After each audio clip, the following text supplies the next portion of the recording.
There's a quiet courage in the choice to decide to let go of the past, choice to be present here in this new day, to live for this hour, for this moment, and to believe in its possibility, to release your regrets, to stop the spinning stories of what was or what might have been, to accept this gift, to believe that we are worthy of happiness, of ease, of delight, of hope. So friends, come, let us practice this surrender, letting go of that which holds us back, and gathering up all the brave boldness that we know can be found in our bones. Or if we breathe together, knowing ourselves to be part of this one life, filled with mystery, creativity, and power. Let it change us. Let us grow, calling us into partnership with all that is. Come, let us worship together.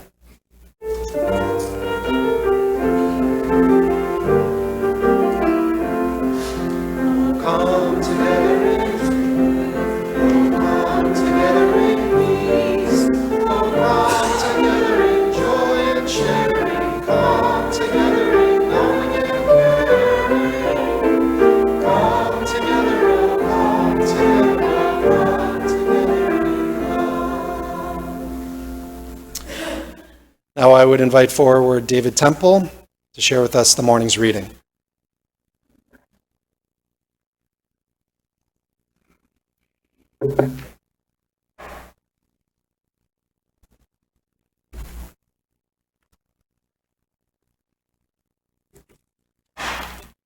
Morning.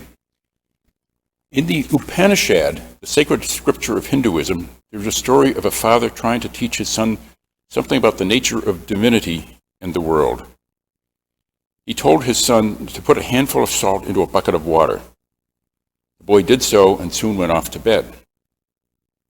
After breakfast the next day, the father told the little boy, "Bring me the salt I gave you last night." His son looked and looked, but he couldn't find the salt anywhere in the bucket of water. The salt had dissolved. "I can't find it, Father," he was distressed. "How does the water on the top of the bucket taste now?" the father asked. "It's salty," the boy cried out. "Pour a little salt off and tell me how the water in the middle of the bucket tastes." The boy did as his father asked and said, "It's salty too."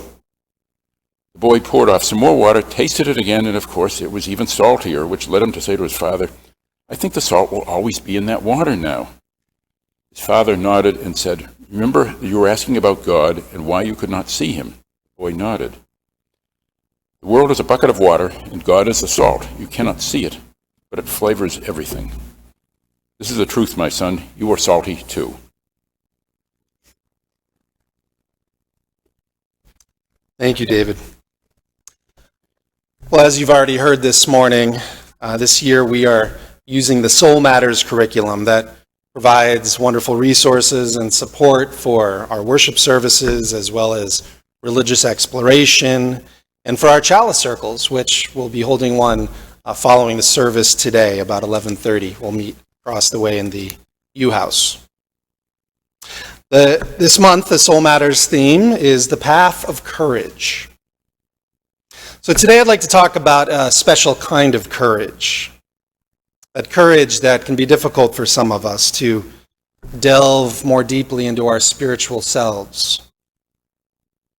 The courage to be brave enough to open ourselves to those larger mysteries, to listen to that which speaks most deeply to you.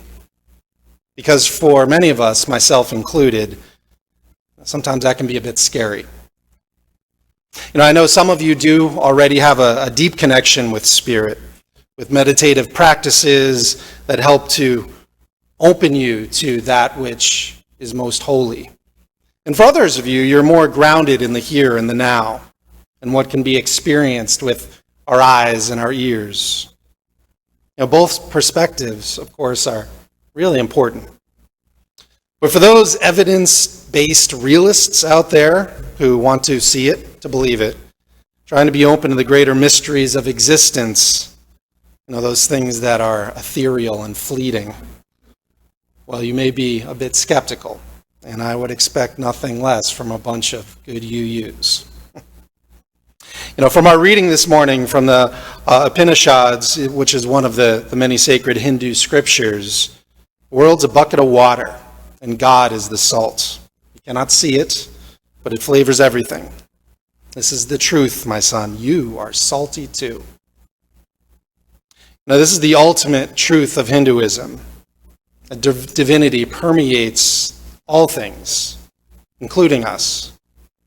For those who know how to see, there is no part of the universe that is not brimming with divinity.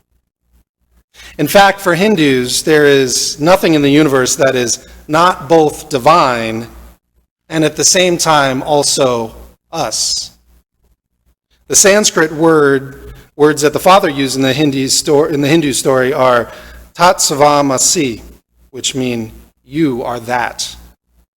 This applies to everything, from the highest Godhead to the lowest dung heap. Everything is us, and everything is divine. Well, some of you former hippies out there, who may be a little older than I am, may recall that the 1960s and 70s was not only a time of great protest movements, but there were also a lot of people here in America who were raising their consciousness in a variety of ways. Or so I've heard. I've heard stories from you. I was just a twinkle in my parents' eyes in the 60s. But some of you probably remember that there were many experimenting with psychedelic drugs during this time. Some followed the Beatles to India, but even more began to practice yoga and transcendental meditation without really knowing the connection between these practices and Hinduism. Some of us still have meditation practices in our lives today. The thought is that these practices will enable us to be more productive, to accomplish more, that will feel better. And this does often happen, but these practices also have a profound impact for a lot of us because we begin to see in a different way. And some of us, even if we can't quite name it, begin to experience this Hindu concept of divinity in everything. Years before I came into the ministry, when I was a young, angsty, angry teenager, I attended the UU Retreat Center Row Camp. It's out in the Berkshires in Massachusetts. And I remember during one of those 3-week-long camp sessions, the counselors led us for a time one day of chanting and walking meditation. Exercises intended to awaken us, to help us see more deeply through the eyes of the other. Of course, I didn't know what that meant. The other what? There among the trees in the Berkshires, my friends, just as angsty and angry as I was, had a spiritual experience that's really hard to explain or, frankly, even to name or talk about. All I can tell you is I was there in the woods, seemingly by myself, and all of a sudden, the trees were me. And I was the trees. Some of you may have heard the joke about Ralph Waldo Emerson, one of our Unitarian ancestors, he was a transcendentalist, right, in the late 1800s, who believed that the divine was found everywhere. Well, anyhow, the joke goes, so Emerson goes up to the hot dog street vendor. The vendor asks him, what would he like on his hot dog? And Emerson replies, make me one with everything. Well, my experience there in the woods was no joke that day in the Berkshires. I really did experience being one with everything, an experience I was able to have because I'd spent hours each day at that time meditating. Why? Because it's what saved my life then. And that experience, all these decades later, has continued to ground me in the knowledge that everything is one. That concept stated in our 7th UU principle of an interconnected web of all existence. This is an idea that we UUs hold quite dearly. Historically, the Unitarian side of our denomination has a long history with Reform Hinduism. Joseph Priestley was a British Unitarian minister and a scientist. He was a scientist who actually discovered oxygen. Well, over 200 years ago, Joseph Priestley entered into dialogue with Hindu scholars in India, not with the intention of converting them, but with the intention of maybe learning from them. Within 50 years of Priestley's initial inquiries, an active dialogue had been established between the Unitarian Transcendentalists and the Brahmo Samaj, a reform branch of Hinduism. And those of you who are familiar with the writings of Emerson will know that his understanding of the oversoul and his insistence that the individual could have a direct apprehension of the holy without an intermediary like Christ. This was a new concept within this progressive edge of Christianity known as Unitarianism of the time. This concept of the oversoul emerged out of his dialogue with the Brahmo Samaj. Unitarianism has a long history of absorbing some of these basic Hindu concepts. And so it shouldn't come to any surprise to any of us that I, your minister, has a good dose of Hinduism undergirding my understanding of the way the world works. It's not just this experience of oneness, that everything is us and that everything is divine. Now, the other Hindu understanding that's part of my theology is this concept of the immortality of the soul. And that this immortal soul is incarnated different times throughout the soul's journey. In other words, it takes on a body, reincarnation. Now listen, I am not expecting any of you to believe this as well. It's just that my life experiences have led me to decide that this is what makes the most sense to me. I may be wrong. I probably am. I don't know. But I know that the idea of a soul, much less an immortal soul, it's outside the range of possibilities perhaps for some of you, but for me it does make sense. And if I'm wrong, perhaps it will ease some of my fear of death. At least I like to tell myself that. So remember, there are many paths of understanding of what might be ultimate in the universe. These ideas that I had were based, again, in my life experience. This relationship with spirits was a basic understanding within Hinduism, as well as many other nature-based religions, the understanding that there is a veil separating us from those on the other side, and that some people can more easily see through this veil. And to be fair, we in the West do have a few traditions along these lines. For example, in a few weeks, we celebrate Samhain, and we celebrate All Souls Day, All Saints Day, Dia de los Muertos, Halloween. These all have a connection to this idea that at that time, the world between here and the next is open. But I always, as a child, when I had these mystical experiences, I always questioned them, the reality. Well, I had a mentor of the time, a Vedanta practitioner, who was able to meet with me at the time. And the way she explained it was that I was a Western boy having a typical Eastern experience. That while some are colorblind, others can see the full spectrum of color. The fact that I was seeing reds and greens while others might not, it didn't mean that red and green didn't exist. None of this I can prove, but I can tell you that these experiences have shaped my theology. My belief in the soul's immortality has helped me tremendously on my journey.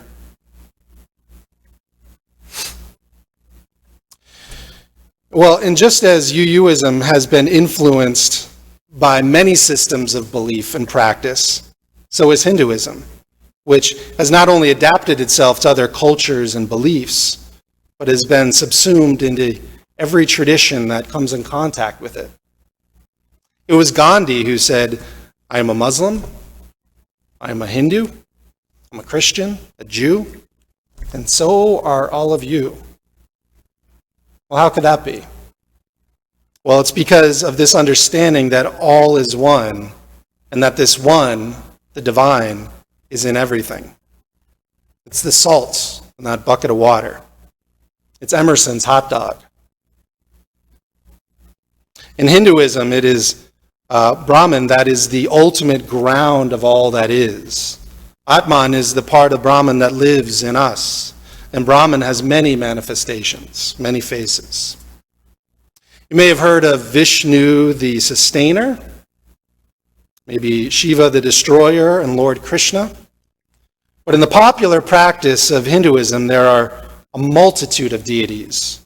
Some of their deities appear as powerful kings, others starving ascetics, brave monkeys, graceful dancers, blue-faced flute players, and the most popular, you may have heard of, is Ganesha, the elephant-headed god of good fortune. Within Hinduism, there's this endless list of gods, and it really doesn't make any difference which one a Hindu chooses to hang out with or worship, because ultimately, they're all the same. They're all one. John Mabry, a spiritual director, tells a story about a woman with whom he was working. She came to him for help. She was starting to meditate using transcendental meditation and was having some reservations, let's call them, about how this practice might fit in with her identity as a Christian. Not only reservations, she was in fact terrified that God would punish her for the new path she was exploring, for the dangerous ideas she was now thinking about. A friend had introduced her to transcendental meditation, and the practice was making a real difference in her life. But what really scared her was that some of the mystical teachings of transcendental meditation were starting to make sense to her. She had been raised a strict Wesleyan holiness Christian and was terrified of going to hell. Mr. Mabry goes on to say, quote, it was clear to me that her meditation practice was life-giving to her, and that she was spiritually hungry for the teaching she was receiving. I asked her if she loved God. Of course, she snapped, and then started crying. I asked her to describe her God to me. Well, after a while, her sniffles decreased, and she described a deity who demanded absolute allegiance, absolute assent to a long list of dogmas, and who would throw anyone who did not comply into a hell of eternal torture without a moment's hesitation. Perhaps some of you were raised with these ideas as well. Well, is this the same God you worshipped as a child? She nodded yes. He doesn't seem to have changed much, I noted. Well, God never changes, she parroted, something she had no doubt heard 1,000,000 times at church. I beg to differ, I offered cheerfully. You speak as if there is only one God. Yet everyone sees God through the lens of their own experience. There are as many gods as there are people. And as you grow and as you change, the God of your experience, that grows and changes too. Doesn't sound to me as if you have made room for God to develop much, he goes on. You have grown and changed, but I think you're still hanging on to this God you worshipped when you were in 3rd grade. Well, as Mel and I sat together over time, she came to the painful realization that it was hard to love a being she was so afraid of. The God of her experience was distant and mean. She loved him because she was commanded to. But when she got honest with herself, she realized that she didn't love him at all. She feared and actually hated him.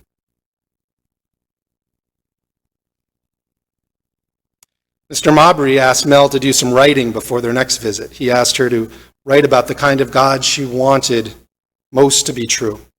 A fictional deity, the kind of God that her heart desired. When she returned, she had 3 pages of scribbled notes, and she wept as she read them aloud. He then said to her, "Wouldn't it be wonderful if this could be your God?" When she nodded yes, he said, I have a suggestion. Why don't you fire your old God and hire this new one? She looked at me as if I had just informed her that she had eaten a frog. The fundamentalist Christianity Mel had grown up with taught her that the divine was a jealous being, and that it was dangerous to think outside the box, religiously at least. Yet Hinduism is really sensible when it comes to one's image of the divine. Hinduism, by contrast, provides an endless list of possible gods. And it doesn't matter which one you choose, for they're all just faces of the one God with different attributes. And this one God is ubiquitous. It's everywhere. It's in everything. In the Hebrew Scriptures, the 139th Psalm says, "Where can I go from your spirit? Or where can I flee from your presence? If I ascend to heaven, you are there. If I make my bed in Sheol, you are there." God is everywhere, according to this text from the Hebrew Scriptures. God is everywhere, according to the Hindu Scriptures. Everything, everywhere, all at once. It's a great movie if you haven't seen it. In 1893, a Unitarian minister, Jenkin Lloyd Jones, organized the first World Parliament of Religion, in which religious leaders from 10 of the world's major religions gathered together for the first time. Not everyone was represented, of course. The only Muslim was a New Englander who had converted to Islam. The Sultan of Turkey objected to this parliament, and as a result, no representative from the Arab Muslim world attended. The Archbishop of Canterbury refused to come as well because, as he said, quote, "The Christian religion is the one religion. I do not understand how that religion can be regarded as a member of a parliament of religions without assuming the equality of the other intended members and the parity of their positions and claims." There you go. And of course, many others boycotted the parliament, refusing to acknowledge interfaith dialogue as even a possibility. But others did come. Those who were willing, as one speaker said, to let people of all faiths speak for themselves without hindrance, without criticism, and without compromise, and tell what they believe and why they believe it. The opening celebration was a spectacular with over 300 religious leaders from all over the world marching with their religious vestments and robes. And one of the most dramatic participants was Swami Vivekananda, probably said that wrong, a Hindu from India, who said, quote, "It is the same light coming through different colors, but in the heart of everything, the same truth reigns. The Lord has declared to the Hindu in his incarnation as Krishna, 'I am in every religion as the thread through a string of pearls.